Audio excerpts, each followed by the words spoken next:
Mga kapatid, muli binabati ko. Assalamualaikum warahmatullahi wabarakatuh. So, alhamdulillah tayo muli magsimula sa pagpuri, pagpasalamat, pagdakila, pagwalhati sa ngalan ng Allah subhanahu wa ta'ala at nawa ang kanyang awa at biyaya ipagkaloob niya sa huling propeta Muhammad sallallahu alaihi wasallam, sa kanyang buong pamilya, sa lahat ng kanyang mga kasamahan, at sa lahat ng mga taong tumatak sa matuwid na landas hanggang sa huling araw. At muli ay magre-remind lang muna tayo at hindi ko alam kung nakapag-remind na si Ablaiman, pero ulitin ko na lang po na sa ating pagpapaalala lagi ay ang pagtatanong ay sa bandang huli na po at paki-lista na lang muna at kung meron tayong pagkakataon pa na matalakay ito ay inshallah ay doon po ito sasagutin ng ating guro na butihing guro na si Ustad Ismail. At muli po ang pagpapaalala na laging nakamute ang ating speaker at ang ating camera at hindi magkaroon ng pag-iistorbo, ibig sabihin ay upang tuloy-tuloy ang pagtatalakay ng ating aralin.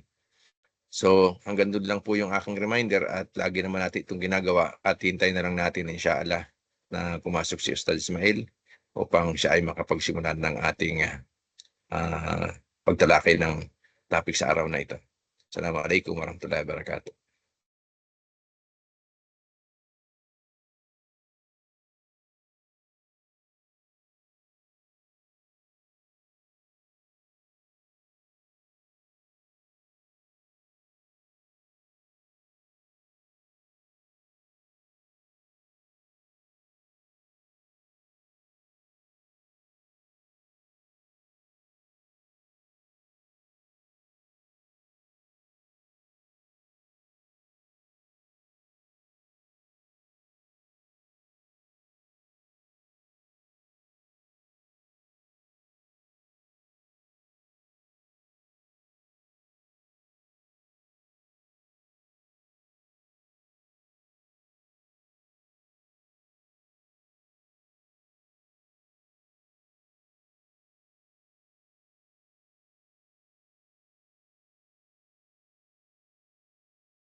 Assalamualaikum sis, hindi raw mabuksan ni Ustad yung mic.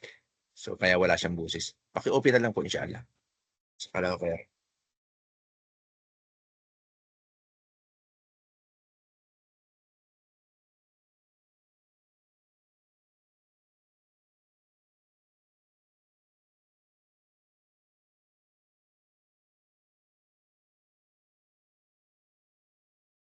Assalamualaikum warahmatullah. Ustad, paki-unmute na po yung microphone.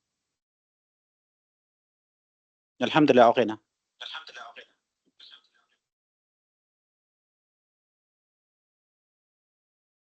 Start na tayo, Syakadnan. Pwede na po. Inshallah, sa Fadal.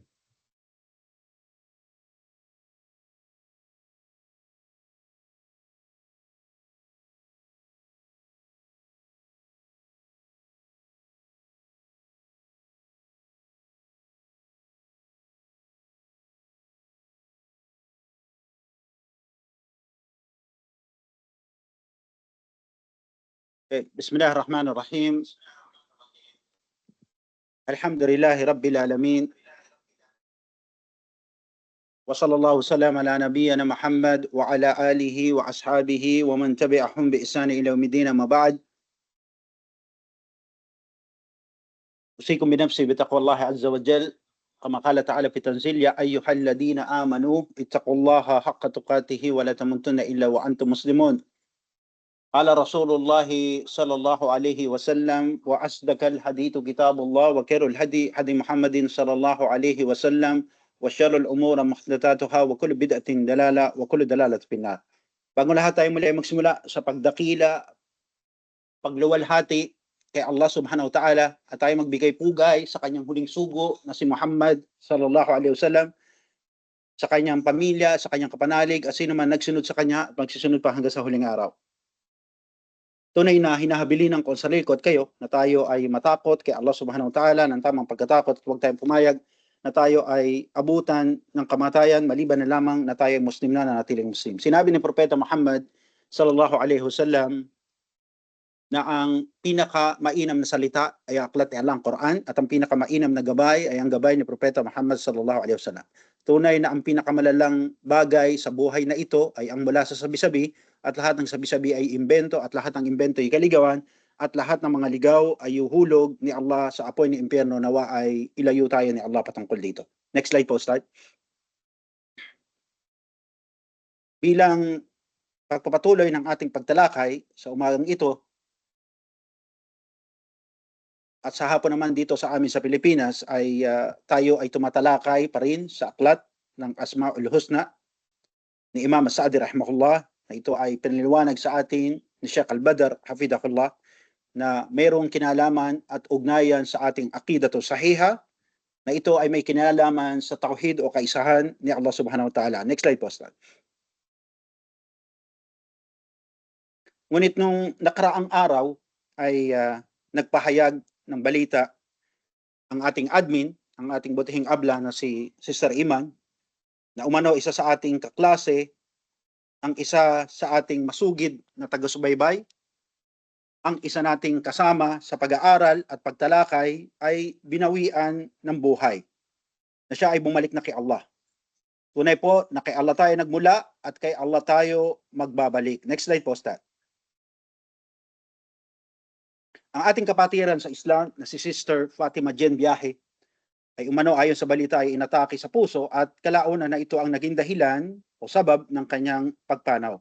Kaya dalangin natin kay Allah, o Allah, patawarin mo po si Sister Fatima Jen Biyahe at pahintulutan siya dyan sa kaitaasan kasama ng mga propeta at sugo, ganun din ang mga martir at mga matutuwid. Ya Allah, dyan po sa kaitaasan. Pagkatapos mangyari ang mga bagay na tinakda ni Allah, ang pagyaw ng isa nating kaklase, ang isa nating masugid na taga-subaybay, ang isa sa ating kasama sa pag-aaral at pagtalakay sa usaping ito, ito po ay isang paalala o whistleblower sa atin, no? Tunay po na paalala sa atin ni Allah subhanahu wa ta'ala na ang kamatayan ay hindi natin pwedeng takasan. Next slide po, Ustad. Pakibasa po, Ustad.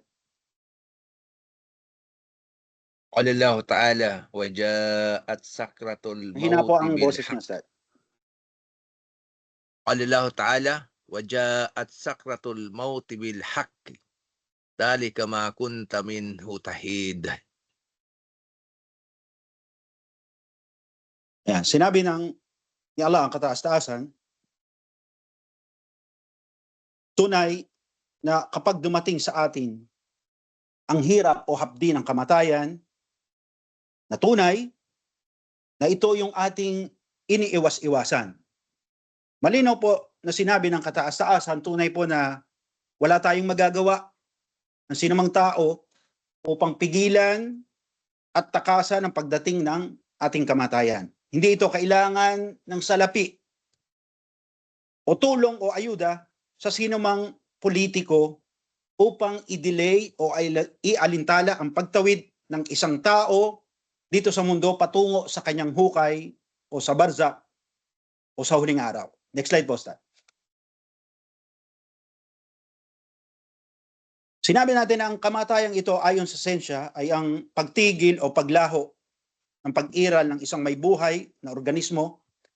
Dagdag pa ng medico-legal na ang mga kadahilanan ng kamatayan ay marahil bunga ng pagtanda, kakulangan ng sustansya sa katawan, pagkakasakit, pagpapatiwakal o pagpatay, pagkagutom, kawalan ng likido sa katawan, o marahil ay bunga ng aksidente. Next slide po, Stan. Ayon pa sa scientifico na ang lamang loob at lamang labas ng isang namatay ay nag-uumpisa ng mabulok paglipas ng maiksing panahon na siya ay mawalan ng buhay. Pagkatapos niyang mabaon sa lupa, siya ay uuudin, matutunaw ang kanyang katawan, at sa paglipas ng panahon, ikaw, ako, tayo ay magiging bahagi o pataba na lang sa lupa. Next slide po, Stan. Sinabi din na ang kamatayan ay kadalasan kinokonsidera na malungkot na pangyayari. lalo na sa mga tao dahil ito ay tanda ng pagtigil o pagputol ng kanyang relasyon o komunikasyon sa kanyang pamilya o sa kanyang hobby sa taong namatay na mahal niya sa buhay. At ayon nga sa mga espesyalista na ang epekto ng kamatayan ay pagkatakot, kalungkutan, pagkatamlay, at madalas ay kawalan ng pag-asa sa buhay sa karamihan. Next slide po, Stan. Kaya sinabi natin, kung ngayon ay tumitibok ang puso mo, darating ang panahon, titigil din ang pagtibok niyan. Kung ngayon ay humihinga ka, bukas makalawa, ang baga mo ay hindi nagagana. Kung ngayon ay lumalakad tayo sa ibabaw ng lupa, sa mga darating na araw, o marahil sa darating na linggo, o darating na buwan, o marahil darating na taon, ikaw at ako ay ibabaon sa hukay at doon sa ilalim ng lupa magtatagad. Next slide po, Ustad. Pakibasa po, Ustad. قال الله تعالى أينما تكونوا يدرككم الموت ولو كنتم في بروج مشيدة. Sinabi ng kataas-taasan, saan ka man naroroon o saan tayo maglagi, saan man tayo magtago, ay aabutan tayo ng kamatayan. Ito ang panigurado sa atin ni Allah. Maging tayo man ay nasa toring itinayo. Malinaw ang sinabi ni Allah, ang kataas-taasan, walang takas sa pagsundo ng anghel ng kamatayan. Maging ikaw man ay nasa loob ng palasyo ng Inglaterra, kasama mo man si King Charles, o napapaligiran ka man ng kawal sa loob ng White House, kasama mo man ang Presidente ng Amerika, o nagtatago ka man sa pinakailalim at matibay na bunker sa Switzerland, katiyakan na ikaw ay pupuntahan at susunduin ni Malakul Maut upang bunutin ang kaluluwa nating sinungaling at mapang-api. Next slide po, Stan. Ang kamatayan, ang bagay na pilit na iniiwasan ng mga tao, lalo na ang mga mayayaman. Ganun din ang mga mahihirap. Nasa posisyon man o wala, na kadalasan kapag nabanggit sa pagpupulong, ay dalin-dalin pipigilan na nagsasalita ng karamihan at sasabihin nila, pwede bang iba na lang ang talakayin? O pwede bang iba na lang ang pagkwentuhan? O baka naman pwedeng iba na lang ang paksain at wag na ang kamatayan. Bagay na pilit, na iniiwasan, ayaw pag-usapan at nais nilang kalimutan. Nais talikuran at nais takbuhan. Inaangkin pa ng milyonaryo at ganun din ang bilyonaryo na kanilang handang ibigay ang kanilang naipong kayamanan at limpak-limpak na salapi. Basta huwag muna sila datnan nitong kamatayan o ayaw pa nilang yumao sa mundong ibabaw.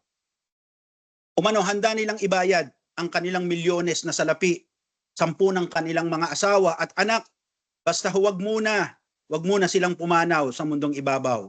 Dahil ayaw pa nilang mamatay.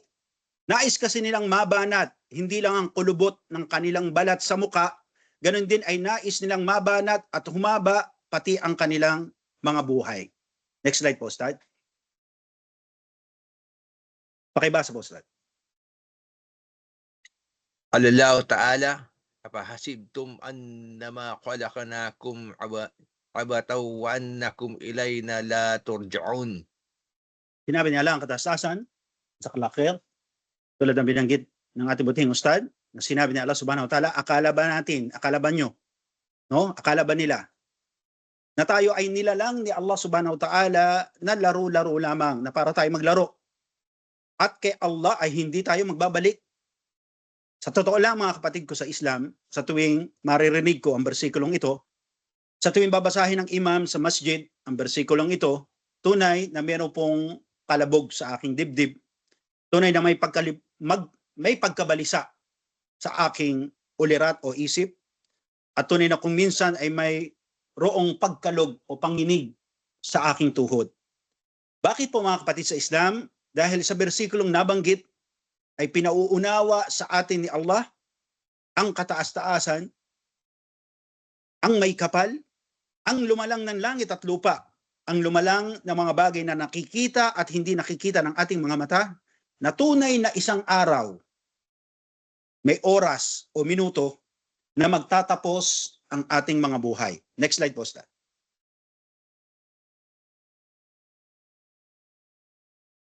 Tunay po marami sa atin ay tinatala sa kanilang mga kalendaryo ang mga espesyal na araw na kani-kanilang mga buhay. Para umano, wag daw tong makaligtaan o malimutan, wag malagpasan. Naghahanda po ang mga tao sa kani-kanilang mga kaarawan o birthday.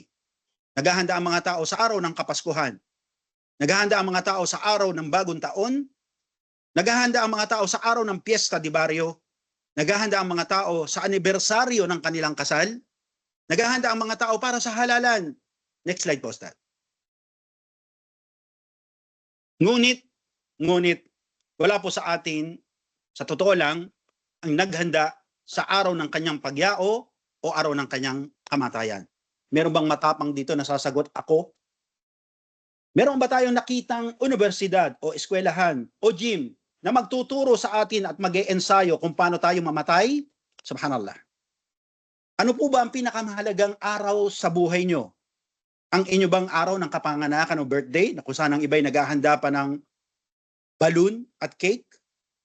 O ang inyo bang araw ng graduation sa eskwelahan, ng high school life o college? O araw ba ng inyong kasal o wedding anniversary nang kayo ay makasal sa inyong hobby? O ang araw na muli kayong bubuhayin na maguli at haharap-harap tayo kay Allah para managot sa ating mga pinaggagawa dito sa mundo. Next slide po, Stan. Tunay po na ang hininga nyo ay mauubos, ang paningin nyo ay didilim, at ang puso nyo ay titigil sa pagtibok. At baka sabihin pa ng marami sa atin, kapag siya ay mamamatay na, anong nangyayari sa akin? Dahil pinipilit mo pang kumilos, pero ang mga kamay at paa mo ay ayaw nang gumalaw. Pinipilit mo pang huminga, pero ang baga mo ay ayaw nang gumana. Pinipilit mong dumilat, ngunit ang talukap ng mga mata ay mabigat. Kaya huwag kang magtaka dahil ito ay senyales na parating na sa iyo ang iyong kamatayan. Basa po, Ustad. قال الله تعالى ولا يؤخر الله نفسا إذا جاء أجلها والله خبير بما تعملون. Saklaw kera, sinabi ni Allah ang kataas-taasan, tulad ng nabanggit ng ating puting Ustad, na sinabi ni Allah subhanahu wa ta'ala, walang pinahuhuli si Allah na may buhay kapag dumating na ang oras o takda ng inyong kamatayan. At si Allah mas nakababatid ng inyong mga pinaggagawa. Next slide po, Ustad. Sa bersikulo na ating narinig, tunay po na pinagkatiyak-tiyak sa atin ni Allah na walang palakasan sa Kanya at tiniyak niya na kapag dumating na ang oras o minuto o schedule ng ating kamatayan, wala na po itong atrasan. Hindi natin kayang parahin o pigilan at hindi natin kayang suhulan ang anghel ng kamatayan na bubunot o kukuha o babawi ng ating kaluluwang sinungaling at mayayabang. Astaghfirullah. Baging sino ka man, politiko ka man o hindi, senador o kongreso, presidente ka man o janitor, karatista ka man o boksingero, o isang dancer.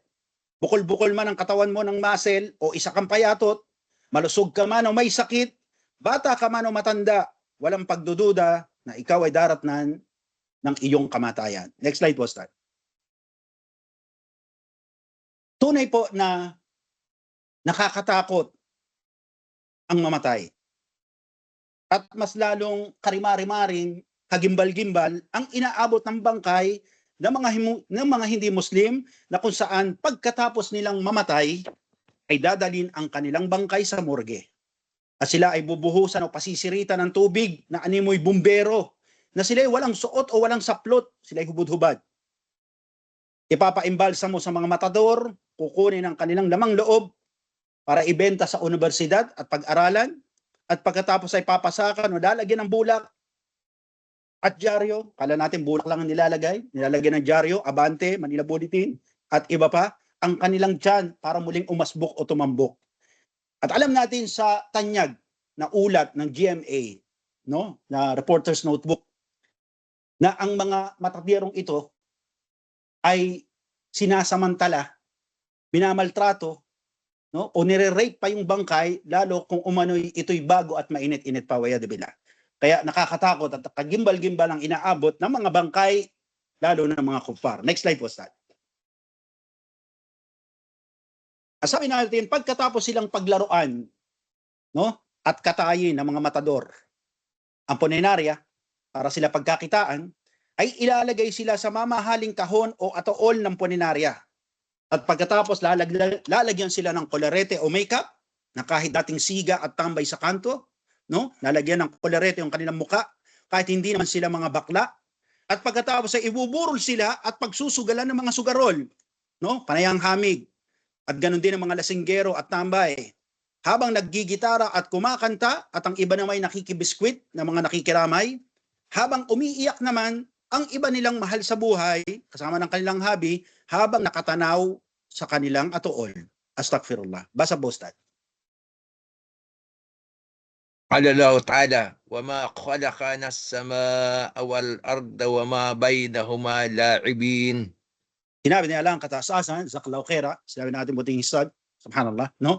At hindi ko nilikhaan niya ang kalangitan at kalupaan at anumang nasa pagitan nito na laro-laro lamang. No? Next slide po, Ustad. Tunay po mga kapatid ko sa Islam, kung tayo ay lilinga o lilingon sa ating tabi, unahan at lilikuran, maaaring kakilala nyo o hindi, ay makikita natin na marami sa atin ay inaakala na ang buhay sa mundo ay mistulang laro-laro lamang. Andiyan yung mga nagsasaya ng oras, no? Nag-aaksaya ng kanilang edad, ng kanilang kalusugan. Marami sa atin ay naglalaro sa kanilang buhay. Papuntat pa rito, tutungo kung saan, araw-araw ay naliligo at nagbibihis ng iba't ibang damit. Ang iba sa atin ay kakain ng agahan kung mayroon, magkakape, no? Laging nagkakape at kakain ng pan o tinapay. Ang iba ay naghahanda sa pagpasok nila sa eskwela, ang iba ay sa pagpasok nila sa trabaho, opisina o pabrika, at ang iba naman ay papunta sa pasyalan o mall. Mashallah. Paulit-ulit po yung kanilang gawain, paulit-ulit ang kanilang buhay, paikot-ikot ang kanilang ginagawa. Hindi ba nakakasawa naman ang ganyan? Hindi naman tayo gulong pero pabalik-balik. Subhanallah. Next slide po, Ustad. Basa po, Ustad. قال الله تعالى هو الذي خلقكم من تراب ثم من نطفة ثم من علقة ثم يخرجكم طفلا. Subhanallah. Sinabi na lang katastasan, Zaklaw Khaira, sinabi ng Allah subhanahu wa ta'ala, siya ang siyang lumalang sa inyo mula sa lupa, sabihin si Adam a.s. Pagkatapos ay mula sa similya, tayo na ito, na tinarak ng ating ama sa sinapumunan ng ating ina. Pagkatapos ay mula sa piraso ng dugo, pagkatapos ay pinalabas tayo na isang sanggol. Pagkatapos ang iba sa atin ay umabot sa hustong edad bago pa inabutan ng kamatayan. Ang iba naman ay umabot sa katandaan bago pa namatay. At ang iba naman ay namatay na bago pa man lumabas at kumawag-kawag. At ito ay upang ating maunawaan. Tandaan po natin na ang buhay sa mundo ay hindi forever. Wala pong forever sa mundong ibabaw, kaya wag niyong tawagin yung kapareho niyong may forever. Wala pong forever sa mundo. Lahat po dito sa mundo ay wakasan. Lahat po ng bagay dito sa mundo ay may katapusan. Kasama na dito ang buhay ko, ang buhay nyo, at buhay nila. Next slide po, Ustad. Kaya muli, tanong ng marami, may edad ba daw pinipili ang kamatayan? Basa po, Ustad. قال الله تعالى والله خلقكم ثم يتوفاكم ومنكم من يرد إلى أرذل العمر. Subhanallah. No? Sabi ni Allah subhanahu wa ta'ala bilang paglilinaw sa atin. At si Allah ang lumikha sa atin, pagkatapos ay papapanawin niya tayo. At mayroon sa atin ang inabutan ng katandaan. At ang iba naman sa atin ay walang kamalayan, sanggol pa lang, wala tayong kaalam-alam sa bagay, ngunit tayo binawian na ng buhay. Subhanallah. Sa bersikulong ating narinig, ating natututunan at tinuturo sa atin ni Allah, na kaya pala may pumanaw ng bata, may pumanaw na matanda, may pumanaw na babae, may pumanaw na lalaki, dahil si Allah mismo ang nagtatakda ng ating pagpanaw. Kaya hindi maaaring angkinin ng isang tao na siya ay malakas ngayon dahil siya ay lagi sa gym o lagi sa dojo. O kaya dahil sa bata pa siya, at laging umiinom ng vitamins at kumakain ng masustansya at di ka maaring lagutan ngayon ng hininga. Ang pagpano o pagyao ay naaayon po kung paano ito tinakda ni Allah. Ang haba ng ilalagi mo dito sa mundong ibabaw, maging ikaw man ay malakas, malusog ka man, may sakit ka man, masaya ka man, malungkot ka man ngayon, walang duda na ikaw ay dadatnan at susunduin ng anghel ng kamatayan. Next slide po, Star.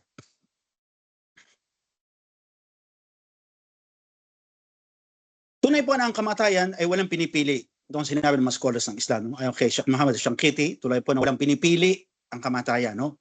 Mabuti man o masama, matuwid ka man o baluktot, propeta man tayo o hindi, panigurado na siya o tayo ay aabutan ng kamatayan. Basak po, Ustad.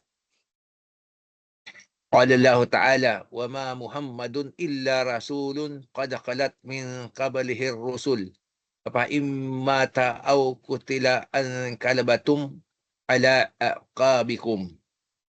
Subhanallah, no? Ito ay bilang pagbibigay aral kay Propeta Muhammad sallallahu alaihi wasallam. Pinahayag niya kay Propeta Muhammad sallallahu alaihi wasallam, no? Bilang pagtuturo sa atin. Ikaw man ay propeta, sugo, no? Sukdulan man ang iyong pananampalataya, no? Subhanallah. Sabi nga natin, kumapal man ang noo mo at ang tuhod mo sa pagpapatira pa, panigurado na ikaw ay dadatnan ng kamatayan. Si Propeta Muhammad sallallahu alaihi wasallam. Sabi nga natin, kung mayroong pinakamabuti at pinakamabuting tao, kung mayroong religyoso at pinakarelyosong tao, wala na sigurong hihigit pa sa Propeta Muhammad sallallahu alaihi wasallam. Ngunit ano ang sinabi o binalita sa kanya ni Allah subhanahu wa ta'ala, ating pakinggan, binasa ng ating butihing ustad, at si Muhammad ay maliban sa sugo lamang. Katunayang na lumalang si Allah bago pa ng sugo sa kanya. Kung mamatay o mapatay si Propeta Muhammad sallallahu alaihi wasallam, ay tatalikod ba tayo sa Islam? Subhanallah. Sino man na italikod ang kanyang sarili sa Islam, ay hindi natin mapipinsala si Allah ng kahit na papaano at gagantimpalaan ni Allah ang mga mapagpasalamat. Subhanallah. Next slide po, sir.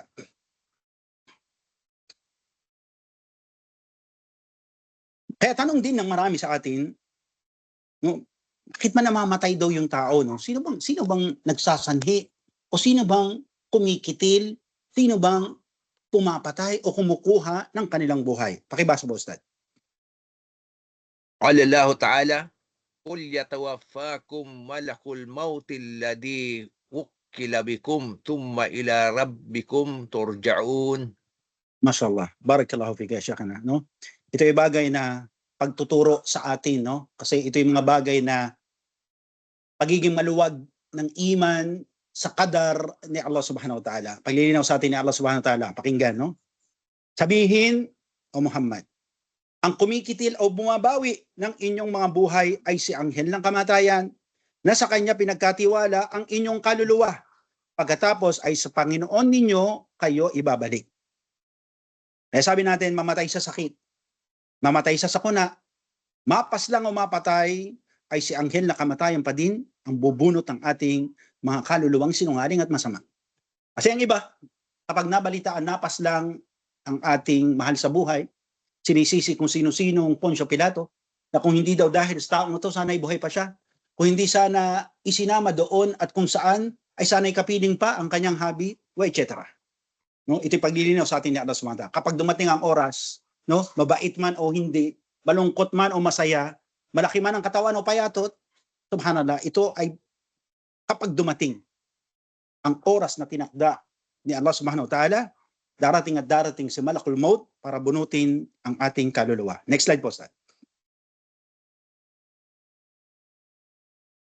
Tanong pa ng marami, sabi niya, brother, meron bang pwedeng tumakas, no? Umiwas sa kamatayan kasi ayaw ko pang mamatay, hindi pa ako handa, no? Meron bang push button na kapag pinundot mo ay super speed ka at makakatakas ka kay anghel ng kamatayan? Subhanallah. Basa po, Ustad. قال الله تعالى كل نفس ذائقة الموت وإنما توافون أجوركم يوم القيامة. Sinabi ni Allah subhanahu wa ta'ala, barakallahu fi, Sheikhana, sinabi na, sabi ng kataasasan, lahat ng may buhay ay makalalasap, makakatikim ng kamatayan. At tunay na ang binawian ng buhay ay gagantipalaan sa araw na muling pagkabuhay. Kaya kayo mag-ipon ng inyong gawain. No? Dahil sinabi nga ni Allah subhanahu wa ta'ala, فَأَمَّا مَنْ خَفَّتْ مَوَازِينُهُ. No, kapag magang ang timbangan nyo, فَأُمُّهُ هَاوِيَةٌ. Ang bagsak nyo ay doon sa lugar ng saktanan, bugbugan, ang apoy na impinawaya billah. Kaya sa bersikulong ating narinig, tiniyak sa atin ni Allah ang katasaasan na bawat may buhay ay siguradong walang takas at walang mintis sa kamatayan. Kaya kung ngayon ay tumitibok ang puso mo sa iba, no? O kumakabog ang dibdib mo para sa iba, darating ang panahon, titigil din po ang pagtibok niya. Kung ngayon ay humihinga ka, no, at pinupuno mo ng usok ang iyong baga, darating ang panahon, ang baga mo hindi na rin gagana. Kung ngayon ay lumalakad ka sa ibabaw ng lupa sa mga darating na araw, marahil sa darating na linggo, darating na buwan, o darating na taon, o baka araw lang o oras lang, no? Ikaw ay ibabaw na sa hukay, sa ilalim ng lupa, ay pag-aagawan ng mga uod at doon maglalagi. Next slide po, Sta. Sabi ng scholar na tunay na nilalang ni Allah ang buhay dito sa mundo sa dahilan na hindi para tayo mamalagi magpakailanman. Kaya wag natin masyadong mahalin ang mundo. Basa po, Ustad. قال الله تعالى وما تدري نفس بأي أرض تموت إن الله عليم خبير. Subhanallah, no? Barakallahu fiik. Asyakana. No? Sinabi ni Allah subhanahu wa ta'ala na hindi alam, hindi nyo batid, wa kayo knowing, no? Hindi alam ng bawat may buhay kung saang lupain tayo mamamatay at si Allah ang masigit na nakakaalam. Tunay po na marami sa atin ang kumukuha ng burial plan para daw maayos daw ang kanilang burol. Subhanallah, no? Pogi sila o maganda sila sa kanilang atool. At ang iba naman ay kumukuha pa ng memorial plan para sila daw ay ilibing kung saan sa kilalang sementeryo o kaya libingan. E ang tanong natin, alam mo ba kapatid kung saan at paano ka mamamatay? Paano kung ang sinasakyan mong eroplano pabalik ng Pilipinas ay sumabog, no? At di na nakalapag sa lupa at nagkadurog-durog ka? O kaya naman ay masagasaan ka ng train o masagasaan ka at magulungan ng 10-wheeler truck. Sumabog at sumambulat ang iyong kalamnan sa kalsada. Yung mga pinapuputi mong pisngi at balat, naging giniling at piraso ng laman. Yung inaalagaan mong katawan at nilalagyan pa ng lotion ay nakasama at naging karne norte. Wayadubila. Tulad ng sinabi ni Allah, hindi natin alam kung saan at paano tayo aabutan ng kamatayan. Next slide po, Sir. Kaya habilin sa atin ni Allah subhanahu wa ta'ala na huwag tayong paloloko, huwag tayong padadaya sa kinang at ganda ng kutitap ng mundong ito. Dahil tunay po na marami ang nalango at nalasing at nahumaling sa kamunduhan. Hindi na inalam o tinuklas ang dahilan ng kanilang buhay. Basa po, Ustad. قال الله تعالى يا أيها الناس إن وعد الله حق ولا تغرنكم الحياة الدنيا ولا تغرنكم بالله الغرور. Subhanallah, no? Sinabi niya, anak, dastasan, o kayong mga tao, babae man o lalaki, basta tao, Muslim di Muslim. Sabi ni Allah subhanahu wa ta'ala, o kayong mga tao, tunay na ang pangako ni Allah ay totoo. No?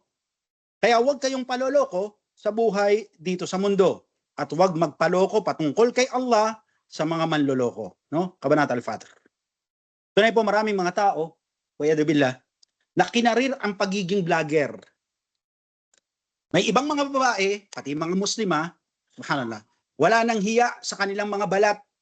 Inilantad ang kanilang kariktan, kagandahan at aura sa social media. Pati ang mga balat na dapat itago at ikubli ay kanilang nilalantad. Gumagaya sa mga kuffar, inggit na inggit sa ginagawa ng mga kuffar. Umano ayon sa mga kuffar, no, actually Romanian sayings to, no. Sabi nila, if you have it, flaunt it. Kung meron ka, ipakita mo. Wiyadbillah. Muslim pa nga ba o hindi na? Habilin ni Allah, huwag kayong paloloko sa buhay dito sa mundo. Next slide po, Ustad.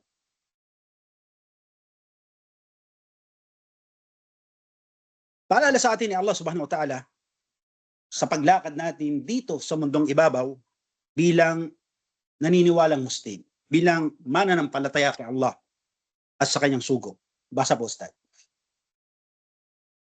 قال الله تعالى يا أيها الذين آمنوا اتقوا الله ولتنظر نفس ما قدمت لغد واتقوا الله إن الله خبير بما تعملون. Subhanallah. Sinabi ni Allah katastasan, subhanallah, no? Subhanallah. Sabi ni Allah subhanahu wa ta'ala, o kayong mga mananampalataya, kayong mga muslima, habilin sa atin ni Allah subhanahu wa ta'ala, katakutan nyo si Allah at bantayan ang inyong mga sarili. Bantayan ang ating mga sarili, hindi ang iba. Matyagan natin ang ating sarili, wag po ang iba, no? Dahil subhanallah, ang iba sa atin, mga marites, tolits, no? Binamatyagan, binabantayan ang bawat galaw ng kapwa. Nakalimutan niyo ba yung sinabi ni Allah sa Quran? Watandur nafsu ma qaddamat lagad. Bantayan niyo yung sarili niyo, no? Bago ang iba, bantayan niyo yung sarili niyo at tignan niyo ang inyong mga pinaggagawa at katakutan si Allah ang dakila na kababatid ng ating mga pinaggagawa. Subhanallah. Inususan po tayo ni Allah subhanahu wa ta'ala na bantayan yung ating mga sarili, hindi ang ating kapwa. Bantayan ang ating mga gawa. Huwag tayong bumilang sa mga tao na kinalimutan nila si Allah at kinalimutan ang kanilang obligasyon kay Allah. Tulad ng sala, obligadong pagdarasal. Maraming Muslim ngayon, subhanallah, o Muslima na hindi na nagsasala.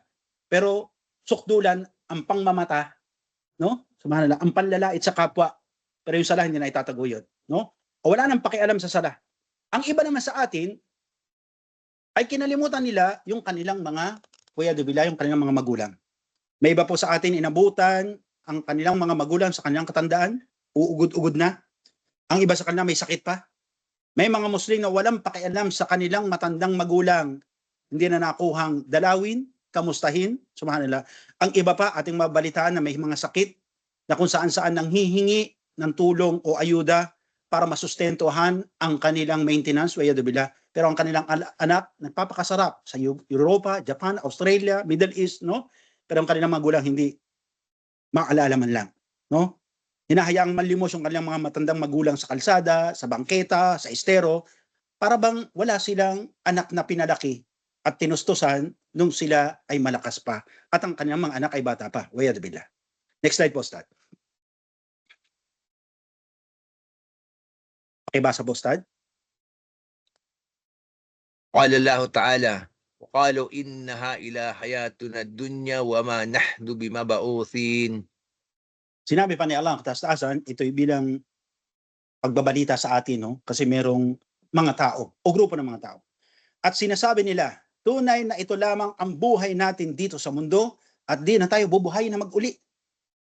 Ayon kay Imam At-Tabarani, rahimahullah, ito ang inaakala ng mga walang paniniwala na wala na daw bilang buhay o wala na daw ibang buhay maliban sa buhay na ito. Sabihin, dito ka lang. Pagkatapos mo dito sa mundo, wala na.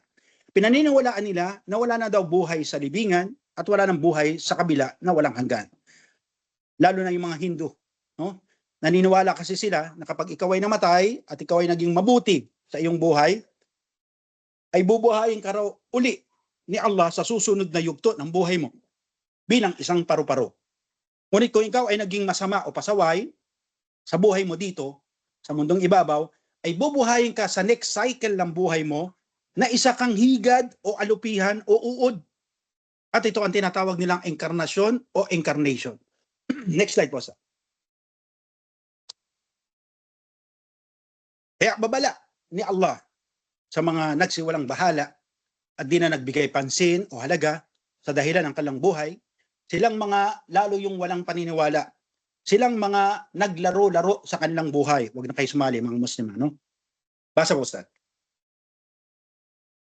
قال الله تعالى والذين كفروا يتمتعون ويأكلون كما تأكل الأنعام والنار مثوى لهم.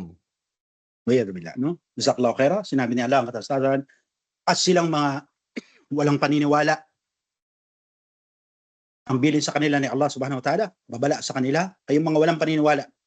Kumain kayo tulad ng paglamo ng mga hayop at apoy ang hantungan ninyo. Wa'yadbillah. Kaya noong nakaraang buwan, sabi natin na isang malaking scholar at isa sa mga kilala at sikat na tagapagturo sa Islam, ang binawian din po ng buhay at siya ay nailibing sa libingan na malapit sa masjid ng Propeta Muhammad sallallahu alaihi wasallam. Siya ay walang iba si Sheikh Rabi' al-Madkhali rahimahullah, isa sa mga bantog, no? Ito po ay isang aral sa atin na tunay na walang pinipili ang kamatayan, no? Walang kilala si Malakul Maut kasi hindi natin siya partner, hindi natin siya best friend, hindi natin siya beshi, no? Alam natin na mabuti ka man o masama, no? Scholar ka man o hindi, jahil ka man o may alam, tunay na susunduin at bubunutin Malakul Maut ang inyong kaluluwa. Next slide po, Star. Kaya kayong mga Muslima, siguruhin nyo na kayo ay nabubuhay araw-araw na sumasamba kay Allah at yakinin nyo sa inyong sarili na kayo o tayong lahat ay mamamatay. Una-una nga lang, at di natin alam kung sino ang mauuna sa atin. Nauna na ang ating kapatid, Fatima Jen. Ito po ang pinakamahalagang araw na dapat nating ituring sa buhay natin dito sa mundong ibabaw. Kaya kumilos at mabuhay kayo at maniwala tayo na tiyak na hindi nating kayang takasan si anghel ng kamatayan, nababawi at kukuha ng ating kaluluwang makasalanan. Next slide po, Star. Kaya ako po at 10 ng aking mga kasama sa admin ay may kababaang loob na nagpapaalala sa bawat isa sa atin na habang maaga, hanggat humihinga pa tayo, ay ayusin na natin ang ating reversion certificate. Kapag sinabi natin na reversion certificate, ito ay dapat nagmula at rehistrado sa ahensya ng gobyerno ng Pilipinas. Dahil ang hawak niyong certificate na galing sa tanggapang Islamiko sa labas ng Pilipinas, diyan sa Saudi Arabia, Qatar, kung saan man kayo, ay hindi po yung kinikilala bilang opisyal at hindi tanggap sa gobyerno ng Pilipinas. Kaya lalabas sa talaan ng gobyerno ng Pilipinas na hindi pa din kayo opisyal na Muslim. Next slide po, Ustad. Pangalawa, ako bumili ang inyong lingkod, ang inyong kapatid sa Islam. 10 ng aking mga kasama, Sheikh Adnan, si Abla Iman, no, si Abla Sarah Jones, at ganoon din si Sister Elham, ay nagpapaalala tayo sa bawat isa habang maaga po, hanggat humihinga pa tayo, ay ayusin din natin ang ating last will and testament. Kapag sinabi po natin na last will and testament, ito ay dapat nagmula ulit, rehistrado sa ahensya ng gobyerno ng Pilipinas, hindi kung saan. Mainam na ito ay pirmahan nyo at may thumb mark kayo, kaya para literal na galing ito sa inyo, at maging legal sa paningin ng batas ng Pilipinas. Ilaki po, i-attach nyo ito sa inyong reversion certificate. Mag-record kayo na maiksing video kung kakayanin bilang patunay at suporta habang hawak nyo yung last will and testament nyo, para kung sakaling dumating ang takdir o tinakda ni Allah na tayo yayaon na, ito ay matibay na ebidensya na ayaw nyong paimbalsa mo at ayaw nyong make-upan, tanggalan kayo ng hijab at ilagay kayo sa atuol. No? Subhanallah. At nais nyo na gusto nyo na kayo ay mailibing sa kaparanan ng Islam. Magbigay kayo ng mga set na kopya sa malalapit na Muslim at kaibigan nyo, kakilala nyo, at bilinan sila, narjo, pakiusap kayo, no? Para kay Allah at sa kanyang sugo at sa reliyong ito at para sa kapatiran, na kung sakaling mabalitaan nila na kayo ay namatay na, ay ipakita sa inyong pamilya ang kopyang ito at kumontak sila sa mga Muslim org para sila ang mag-ayos ng inyong libing biidnillahi ta'ala. Ito ay maikling paalala sa atin, sa inyo, sa bawat isa, na alam natin ang bagay na ito ay walang paapaalam, ito ay isang sorpresa, kaya sabi natin, meron bang paghahanda sa isang sorpresa? Tunay pong wala. Kaya ito ay isang may kababang loob na paalala sa bawat isa sa atin. Kung kayo ay may kahirapan at walang kaalaman patungkol sa pag-ayos nito, ang ating pong grupo, ang inyong lingkod, ay maaaring tumulong sa inyo para ayusin at irehistro ang inyong pagkakakilanlan dito sa ating gobyerno. Next slide po, Sir. Bilang pagtutuloy ng ating paksain, sabi natin noong nakaraang linggo ay nag-umpisa tayo sa pagtalakay sa isa pang dakilang ngalan ni Allah. Ito ay walang iba kung hindi ang Ar-Rahman, Ar-Rahim. o Ar-Rahman Ar-Rahim. Sinabi natin na para mas maunawaan natin ang rahman ni Allah, ay nagbalik tanong tayo sa mga kasaysayan ng buhay ng mga propeta at mga relosong tao na nabuhay noong unang panahon na tinatawag nating mga salafatus salih. Nang sa ganon ay matutunan natin at maunawaan kung paano nila tinanaw at inunawa ang ngalan ni Allah na Ar-Rahman. Next slide po, sir.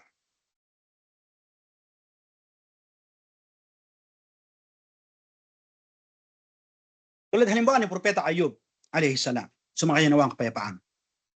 Alam natin na siya ay, tulad ng tinakay natin nakaraan, pinagdatnan siya ni Allah ng malaking pagsubok sa buhay, nawala ang kanyang kayamanan, mariwasa ang kanyang pamumuhay noon, ito'y binawi ni Allah. Ang kanyang mga anak na malulusog, magaganda, sabi natin, ang pangangatawan at itsura ay binawi ni Allah ang mga buhay nito sa paraan ng kasakuna. At tanging ang asawa niya lamang ang natira at nanatili sa kanyang piling hanggat siya ay padatnan ni Allah subhanahu wa ta'ala ng sakit sa katawan at balat. Subhanallah. Sabi natin siya ay nagkaroon ng ketong o leprosy. Ito ang nagpangyari kaya siya ay naparalisa o naparalyze siya, hindi siya makakilos. Sabi nga natin ayon sa kasaysayan na hindi siya makapaghanap buhay dahil kahit yung kanyang mga paa, kanyang talampakan ay may mga sugat. Subhanallah. Ngunit yung kanyang kasama lamang ay ang kanyang may bahay sa kanyang piling. At siya ay pinagsilbihan nito. Subhanallah. Ngunit lahat-lahat ay ito ay hindi sinisi ni Ayub alayhi salam kay Allah subhanahu wa ta'ala. No? Hindi niya tinanong si Allah subhanahu wa ta'ala, bakit siya, bakit sila ang pinadatnan ng pagsubok na ito? Samantalang siya naman ay parati ang tumatawag, nagsasala, nagdudua, pumupuri kay Allah subhanahu wa ta'ala. Bagkus ang sinabi niya, basa Ustad. Allah Ta'ala, wa ayyuba idnada rabbahu anni massanid durru wa anta arhamur rahimin. Mahalala, no? Jazakallahu khair. Sabi natin si Ayub, si Job, nang siya ay tumawag sa kanyang Panginoon. Pagkatapos dumating sa kanya lahat ang dilubyo, sabi natin ang pagsubok, ang sakit, subhanallah. Sinabi niya kay Allah subhanahu wa ta'ala, katotohanan, dinapuan ako ng kasamaan at kahirapan at ikaw ang maawain na mahabagin. Allahu Akbar. No? Subhanallah. Sa dami ng bigat na uri ng pagsubok na dumating sa buhay ng Propeta Ayub alayhi salam, na pinadala sa kanya ni Allah subhanahu wa ta'ala, pinuring pa din niya na ang pangyaring ito ay binang tanda ng pagiging maawain at mahabagin ni Allah. Tayo mga kapatid sa Islam. Paano kaya? No? Next slide po, Ustad. Sabi sa ulat, no, na dahil nga doon sa pangyaring ito, masamang-masama ang loob ng asawa ni Propeta Ayub alayhi salam, no? Kaya ito ay nagreklamo kay Propeta Ayub alayhi salam, dahil sabi natin mayroong pangyayari na nangyari sa palengke, no? Dahil siya ay kinukutya, tinutuya, no? Dahil siya ba ay patuloy pa ring tumatabi sa pagtulog sa kanyang asawa, kaya sabi natin na hinila yung kanyang hijab, no? Marami tayong napatunayan sa kasaysayan na yon, na maging noon pa man ang mga salihat, no, matutuwid at losong babae ay nakahijab na. Hinigit yung kanyang hijab, hinila at doon nakita na nauuka na o nagkakasugat-sugat na rin yung kanyang anit, no? Subhanallah. Sabi doon na dahil sama ng loob na inabot ng kahihiyan ay pumunta si may bahay kay Ayub alayhi salam at para sabihan siya na bakit hindi hilingin kay Allah subhanahu wa ta'ala na alisin, tapusin na yung paghihirap nila, subhanallah. At dahil dito, tinanong ni Ayub alayhi salam yung kanyang asawa, no? Subhanallah, ito yung magandang aral sa atin, no? Tinanong niya ang kanyang may bahay, sabi niya, ilang taon ba tayong pinagpala ni Allah subhanahu wa ta'ala? Ilang taon bang masagana yung ating buhay? Sinabi ng kanyang may bahay, 45 years, no? At muli tinanong ni Propeta Ayub alayhi salam, ilang taon na ba tayo nagdudusa ng ganito? Sabi ng asawa niya, 15 years. Kaya sabi ni Propeta Ayub alayhi salam, ito ang dahilan kung bakit hiyang-hiya ako kay Allah. Subhanallah, no? Dinatan ng pagsubok, siya pa nahihiya kay Allah. Sabi niya, hiyang-hiya siya kay Allah dahil mas marami yung taon na sila'y pinagpala. No? What is 45 years compared to 15 years? No? Kung i-divide natin, subhanallah, 30%. Meron pang 60% na remaining na sila'y masagana noon. Kaya siya nahihiya. Nahilingin kay Allah subhanahu wa ta'ala na alisin kung ano man yung kanilang dinaranas sa ngayon, no? Sabi natin, maaaring sabihin ng mga tao, kapatid, syempre propeta yun, no? Si Propeta Ayub, matatag yan, no? Kaya nga sila pinili ni Allah Subhanahu wa Ta'ala dahil sagad-sagad ang kanilang pananampalataya, sagad-sagad ang kanilang pagtitiis, at sagaran din ang kanilang pagtitiwala kay Allah. Kaya tayo nagbigay uli ng isa pang halimbawa na si Urwa bin Zubair, rahimahullah, na siya ay nanggaling sa pangatlong henerasyon mula after ng Propeta Muhammad SAW. Siya ay tinawag sila bilang mga tabi'un o tabi'in. Next slide po, Ustad. Sinabi natin, narinig natin sa kasaysayan na si Urwa bin Zubair ay mag-aaral ni Aisha, kalabdan nawa siya ng Allah, no? At siya ay isa sa mga supling ng mga sahaba, na isa sa mga mandirigma ng Propeta Muhammad SAW, na isa siyang muhadditin o tagapag-ulat ng salaysay, no? Na mula sa kanyang tiyahin na si Aisha. Kaya sabi natin sa tuwing magna-narrate tayo ng hadith, no? Mapapansin natin yon kahit sa panahon ng Ramadan, marinig natin Urwa na mula kay Aisha, no? Next slide po, Ustad. Yeah. Sinabi natin na ayon doon sa kasaysayan na binanggit natin nakaraan na si Urwa, hindi natin kukunin yung detalye, na siya ay may anak na nagngangalang Muhammad. Sabi natin na ito'y sinama niya sa paglalakbay at ito'y naain, no? Ito'y naain, no? Nahasad yung kanyang anak. Kumbaga parang nausog, no? Alaikum salam. At sinabi na sumakay ito sa kabayo at napalupot ito sa tali ng kabayo, nasakal sa lubid hanggang sa ito ay mabigti at namatay. So sinabi ng inilibing ni Urwa ang kanyang anak, sa mismo yung nagbaon sa hukay, no? Sabi na siya ay nasugatan yung kanyang paa ng malubha. Pagkakasugat nito, sabi naman sa ibang ulat, siya ay na-sting o natuka ng makamandag na hayop, maaring scorpion o ahas, wallahu alam, at ang kanyang kalamnan ay nabulok. Next slide po, Ustad. Sabi natin, nabalitaan ito ng kalipa ng panahon na yon na siyang nag-imbita sa kanya para pumunta ng Damascus. Sabi daw ng marinig ito ng kalipa, dali-dali siya nagpadala ng manggagamot o dalubhasang doktor para agarang bigyan lunas yung pagkabulok ng paa ni Urwa. Sabi natin, dumating yung mga dalubhasang doktor, nang makita nila yung paa ni Urwa ay sinabihan siya na ito'y wala ng pag-asang gumaling. Ang tanging gamot na lamang dito para pigilan ang pagkalat ng impeksyon at kamandag sa kanyang katawan ay putulin yung kanyang paa. No? Subhanallah.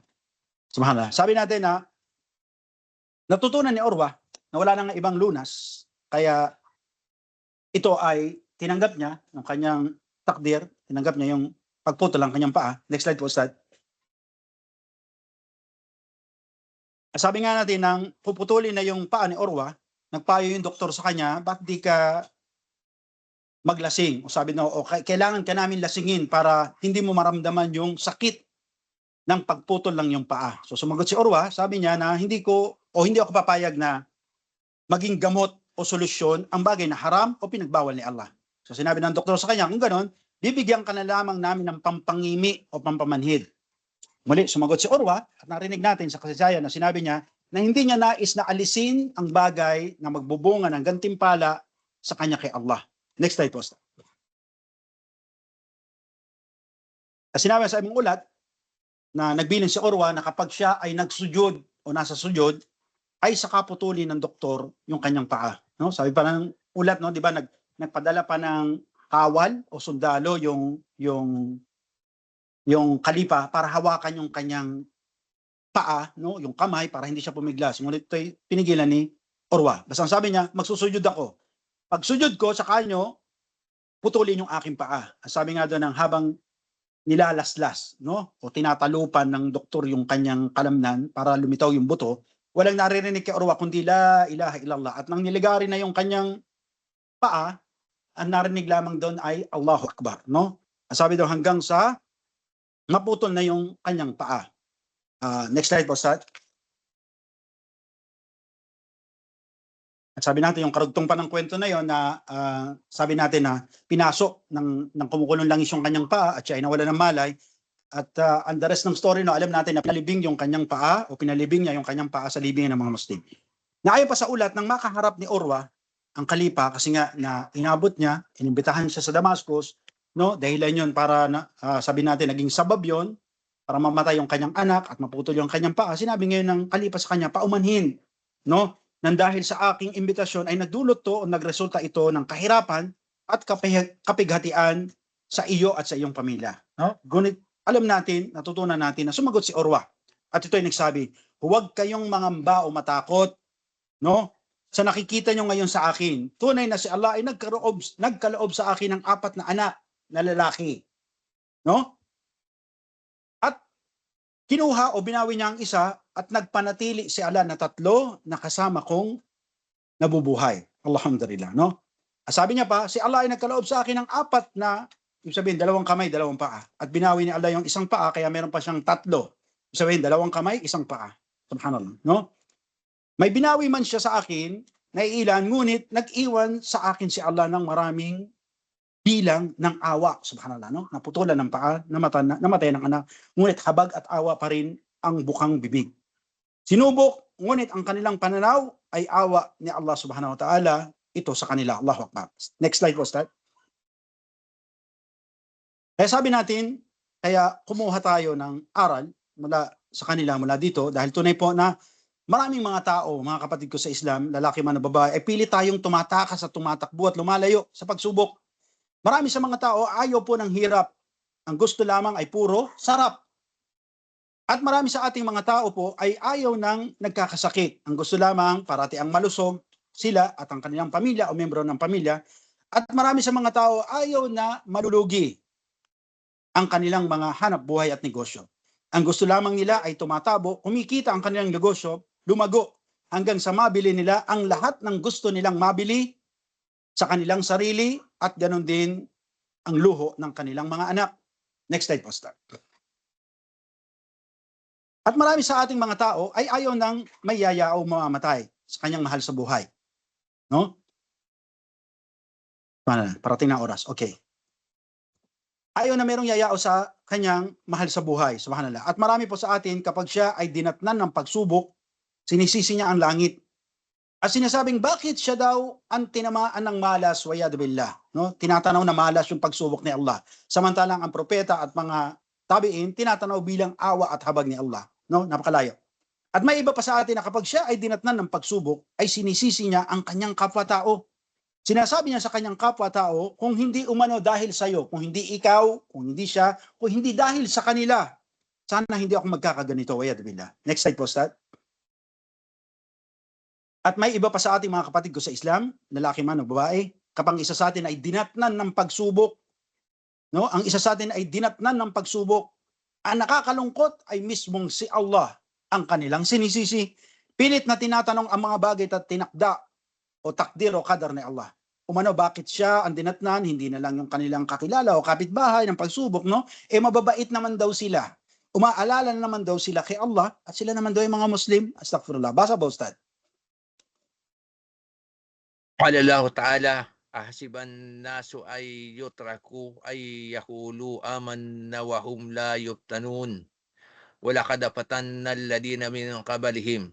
Falaya'lamanna Allahu alladhina sadaqu wa laya'lamanna al-kadhibin.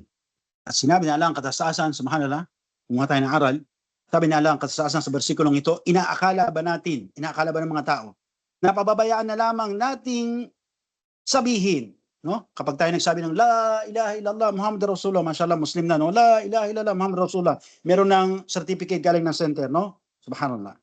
Akala ba natin na hindi na tayo susubukan? Katunayan na sinubok ni Allah silang mga nauna pa sa atin at nalaman ni Allah at nalaman ng mga taong yon, no? Kung sila ba'y matatapat na Muslim at sino sa kanila ang sinungaling sa kanilang pagmumuslim. Subhanallah. Kaya sa bersikulong ito, nilinaw sa atin ni Allah na hindi dahil Muslim na tayo, ay hindi na tayo dadatnan ng pagsubok. Hindi dahil sa Muslim na tayo, ay hindi na tayo dadatnan ng paghihirap. At hindi dahil sa Muslim na tayo, ay hindi na tayo tatamaan ng kabigatan ng kalooban. At hindi dahil sa Muslim na tayo, ay perpekto na ang ating buhay. Ito po ang isa sa kasabihan, muli, sinasabi ng mga Arabo at binanggit sa atin ng mga scholar, huwa ya'ti wa ya'khad. No? Siya po ang nagkaloob si Allah. At siya din ang babawi kung paano niya naisin ang anumang bagay na kanyang pahiram sa atin. Subhanaka wa bihamdik, asyhadu an la ilaha illa ant, wa nastaghfiruka wa atubu ilaik. Assalamualaikum warahmatullahi wabarakatuh. Back to you, admin, Syakadnan. Hayakumullah. Barakallahu fikum. Bismillah, alhamdulillah, wassalatu wassalamu ala rasulillah. Kung mayroon pa pong may gusto magtanong tungkol sa ating natalakay ay paki-assist na lang po, Abla Iman. Isa ka lang kay Rania, Ustad sa Ismail. So, mga sisters, kung meron kayong mga katanungan, please focus lamang dun sa kung ano yung diniscuss ni Ustads ngayong araw na to. Yes, my name.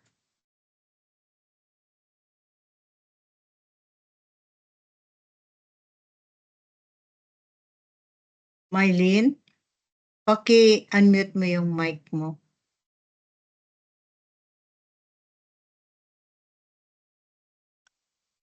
Wala. Alhamdulillah. Yes, Maribet.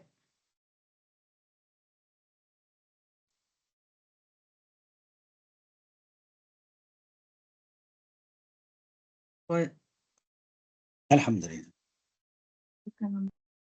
Hindi nila ma-open. I think something's wrong with yung Ako din yung kanina, natin. Abla, Kasi hindi ko ma-open. hindi natin maano yan. Pero Abla Iman, naka-open alhamdulillah, yung microphone niya.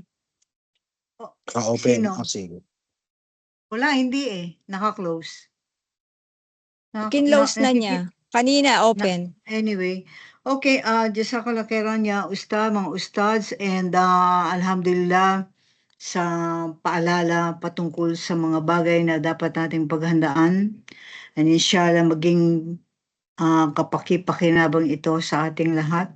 And siguro medyo uulitin ko lang ito sa mga darating pang namin mga klase para sa mga ibang mga hindi naka-attend. Jazakallah khairan. Assalamualaikum warahmatullahi wabarakatuh. Waalaikumsalam warahmatullahi wabarakatuh. Ustad Adnan, paki-close. Ustad Adnan? Muli po sa pagtatapos ng ating maikling oras sa pag-aaral ay lagi natin dinadalangin kay Allah subhanahu wa ta'ala na tanggapin niya yung ating ginawang maikling pag-aaral at biyayaan pa niya tayo ng marami pang oras, panahon, kakayahan at tsansa na pagpatuloy sa pagtalakay nitong topic na ito. At ibilang din niya tayo sa kanya mga pinagkalooban niya ng awa at ibilang niya tayo sa mga laging nagpapasalamat sa kanya, humihingin tawad at nagbabalik loob sa kanya. Subhanakallahumma bihamdika asyhadu an la ilaha illa anta astaghfiruka wa atubu ilaik. Assalamualaikum warahmatullahi wabarakatuh. Waalaikumsalam warahmatullahi wabarakatuh.